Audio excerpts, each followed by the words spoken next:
Esinye-ke isimoji lesi senkosi uMaskandi-ke kusuka namhlanje-ke bafowethu nazi ukuthi lento isisemthethweni-ke isimoji. Umuntu ufuna ukuba inkosi, efuna ukukhombisa ukuthi nayo iyinkosi ngesingayo, akagani, sesikhathele ukulandela abantu abangenawo amakhosikazi. Ninayo iy'mali madoda, seniculile endimeni, asazi nilindeni, kodwa kasikho lapho. Ithini-ke ilanga langempelasonto, page 3, izindaba, udaba olubhalwe ngeFriday 12 December 2025. Ziwushayile uKhuzani Mpungose nenkosikazi yakhe ebulindwe ngabomvu, unkosazana Nonduduzo Mpungose ukaMathenjwa waseManyiseni eNgwavuma. Sibonga lapho-ke bakithi eNgwavuma, inkosikazi muhle kangaka, ubelinde ngamehlo abomvu emshadweni wakhe, unkosikazi womculi kaMaskandi uKhuzani.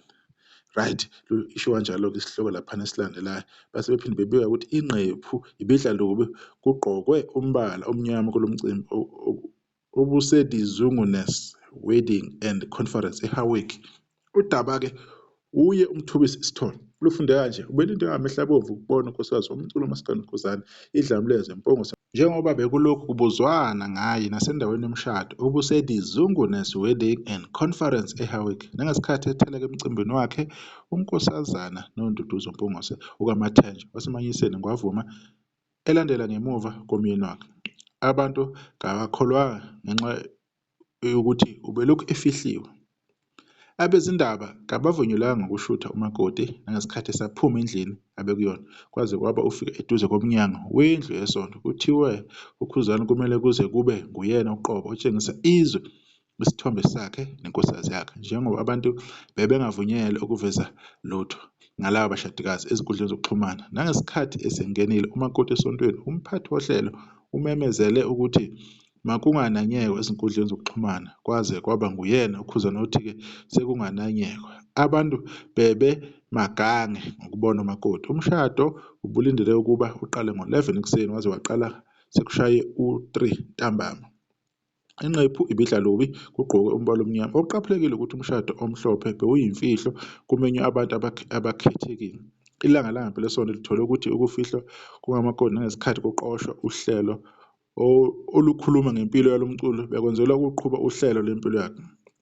Umshado wesintu uzoba nini ngomsombuluko khona kuphi eNkandla. Iy'thombe-ke lezi-ke ey'velayo: abangani bamakoti, unkosazana Senamile Ntuli, unkosazana Sithabile Ngema, unkosazana Nhlahla Masondo nonkosazana Kamelihle Zulu. Bese kuba ubani laba bangezansi: uZimiphi Zimdolabiyela, Ukhozi FM noMthobisi Sithole oyintatheli. Ebese kuba zinsizwa nje beyiqondisa ukotini ebeyihambele-ke umshado kaKhuzani. Lapha uLinda Sibiya, Mr Magic, siyamazi uKhuzani FM ngey'nkulumo zakhe zakhayo, motivation, no-Mr Pastor Zondo, hero from zero to hero. Hamba nentokazi laphana-ke ezethamelweni zomcimbi ukuba noNgumaZulu we-Afro Soul. Siyibamba lapho-ke indaba-ke ekugcineni bese kuba yibo abashadikazi osingaye-ke lapha-ke uMkhuzane, unkosikazi wakhe ukaMathenjwa, Mr and Mrs Mpungose. Siyibamba lapho-ke indaba ifunde kanjalo-ke kwilanga langempelasonto, page 3. Nizoyithola lapho udaba olusebahle. Sizodibana ngokuzayo sizokhuluma ngokunye-ke ngoba ziningi iy'ndaba enizoyithola kwiNdovana TV. Nihlale nje nilindele.